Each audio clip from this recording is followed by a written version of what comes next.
The crew of the Artemis II has captured some incredible views of Earth. Ils ont utilisé les mêmes nuages sur les deux images. C'est censé être l'Afrique, de jour et de nuit, avec exactement le même angle. Donc environ 12 heures plus tard. Et les nuages n'ont pas bougé. Parce que ce ne sont pas des photos, ce sont des images de synthèse, comme toutes les images du globe. Alors soit la NBC s'est trompée dans la sélection du graphiste, soit c'est intentionnel pour nous tester, comme c'est marqué sur ce reel de la NASA. Et pourquoi on nous montre la Terre au compte-gouttes? Pourquoi ne pas tout filmer? Pensez-y 2 secondes. Un parachutiste revient avec des centaines de photos. GoPro accroché au casque. Caméra 360 à la main. Vidéo 8K. 120 images par seconde. Mais quand il s'agit d'Artemis, on retourne dans les années 70. Avec des images floues, saccadées.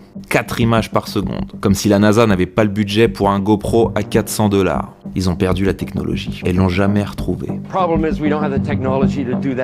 Et quand ils font un live, c'est prise fixe, sans hublot. Dès qu'ils pensent que ça ne tourne plus, on les voit attendre les instructions d'une personne en coulisses. Et oui, n'oubliez pas qu'ils sont en studio.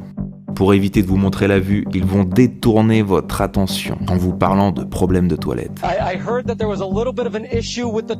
Ou alors jouer avec leur mascotte, qu'ils appellent ZGI, peut-être un indice pour CGI. Donc à ce point-là, si vous croyez encore à ce spectacle, il est grand temps de faire un travail de déprogrammation.